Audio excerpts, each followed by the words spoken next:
वो इसी जन्म में कल्याण कर देगी। तो आप जरा भी विचलित मत होइए कि हमें ऐसी जगह ट्रांसफर हुआ है, कहीं भी ट्रांसफर हो, तैनात रहिए राष्ट्रभक्ति में। महाराज उसकी चिंता नहीं है ट्रांसफर की, जी सिर्फ यही है कि मन आपके साथ जुड़ा है। हाँ, तो वैसे मोबाइल का बहुत बड़ा योगदान है, बहुत बड़ा योगदान है।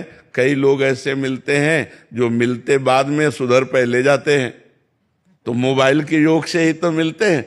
मिले बाद में और सुधर पहले गए, तो मोबाइल का योग। तो अगर रोज सत्संग सुनते रहेंगे आप, तो हमें लगता है कि सानिध्य का अनुभव होता रहेगा।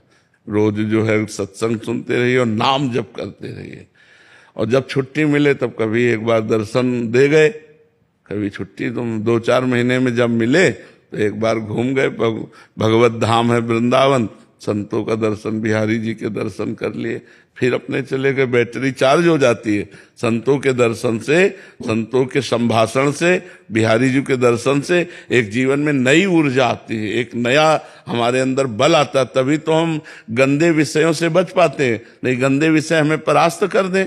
हम अगर निकल पा रहे हैं गंदे विषयों से, तो हम अनजाने में हमारे अंदर ऊर्जा शक्ति जा रही। संतों के संग से और भगवत दर्शन से हमारे अंदर ऊर्जा शक्ति आध्यात्मिक बढ़ती है, जो लौकिक कामनाओं की हमारी आकर्षण वृत्ति उनको दबाकर भगवान की तरफ बढ़ाती है। तो आप निश्चिंत रहिएगा, हम आपके साथ हैं, आप निश्चिंत रहिए। सखा भाई, राधे राधे। राधे राधे महाराज जी। महाराज जी, आप कह रहे हैं कि आप धर्मयुक्त सुख भोगने की भी इच्छा रखते हैं और प्रभु की प्राप्ति की भी इच्छा रखते हैं। कोई परेशानी नहीं, ये मांग सही है? हाँ, बिल्कुल सही है। गृहस्थ धर्म में हो तो धर्मयुक्त विषयों का भगवद अर्पणमस्तु करके, धर्मयुक्त विषयों को भगवद अर्पणमस्तु करके, भगवत प्रसाद रूप सेवन करते हुए, भगवान का नाम जप करते हुए चलना, यही तो पद्धति गृहस्थ धर्म की। इसमें कोई निषेध नहीं, पर धर्मयुक्त, बहुत बढ़िया शब्द है कि धर्मयुक्त विषयों का सेवन करते हैं। अधर्म की क्रियाओं का त्यागी और धर्मात्मा पुरुष भजन करके भगवान को प्राप्त हो जाता है।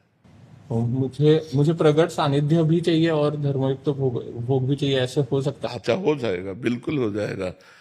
क्योंकि ये धर्ममयी जो रेखा खींच दी ना, इससे बात बन जाएगी।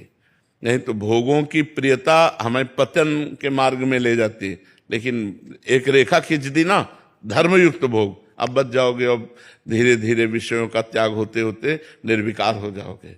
धर्मयुक्त विषय, पहले तो अधर्म का त्याग हुआ ना, धर्मयुक्त विषयों के प्रति जो विषयों में सामर्थ्य नहीं कि आपको बांध सके। कोई भी विषय ऐसा नहीं है जो आपको तृप्ति दे सके, बांध नहीं सकता आपको। थोड़ी देर के लिए आपको भुलावे में डाल सकता है। जब आप, जैसे धर्मयुक्त विषय एक अपनी पत्नी है, अधर्मयुक्त विषय बहुत सी स्त्रियों से। तो जो बहुत सी स्त्रियों से गलत भाव करने वाला है वो कभी त्यागी नहीं हो सकता। लेकिन एक पत्नी व्रत धारण करने वाले को विषयों से घृणा हो जाएगी, क्योंकि मन को नवम नवम चाहिए, और जब वो बार बार उसी विषय का सेवन करेगा तो उसको तृप्तिजनक घृणा होगी। यार कुछ नहीं रखा, तो वो 30, 40, 35 वर्ष की अवस्था का अनुभव उसको जो आएगा, वो इतना वैराग्यवान बना देगा कि वो घर में रहते हुए सन्यासी की तरह रहेगा, त्यागी वैरागी की तरह। लेकिन जो बहुत जगह अपनी वृत्तियों को लगाता है, वो फिर नहीं, पापाचारी नहीं, धर्म से चलने वाला। गांव में देखा है कि 40-45 वर्ष के बाद एक सन्यासी जीवन व्यतीत करने लगते हैं। लड़का बच्चा बहू हो गए तो एक वैरागी जीवन व्यतीत करने लगते हैं, क्योंकि धर्म से चले ना तो अब इधर उधर मन। और जिनका अधर्म का भाव है तो देखो बूढ़े होने पर भी इधर उधर वृत्तियां उनकी दौड़ती हैं। आप देख लो ना, वृद्धावस्था भगवान के भजन के लिए है। धर्म का पालन करके जो वृद्ध हुए वो भजन में जाएंगे, और जो अधर्म का आचरण करते रहे तो बुढ़ापे में भी शराब पीना, बुढ़ापे में भी गंदी बात देखना सुनना, ये सब अच्छा लगेगा, तो उनका जीवन नरकमय जीवन हो गया, वो दुर्गति को प्राप्त होंगे। तो बहुत अच्छी बात है, धर्म में विषयों का सेवन करने वाला एक दिन विषयों से वैराग्य को प्राप्त हो जाता है, ये सिद्धांत है। और अधर्म में विषयों का सेवन करने वाला दुर्गति को प्राप्त होता है, ये सिद्धांत है। हर्षित तिवारी जी। राधे राधे महाराज जी, आपके चरणों में कोटि कोटि प्रणाम। महाराज जी, आपकी रचनाओं में अक्सर भक्ति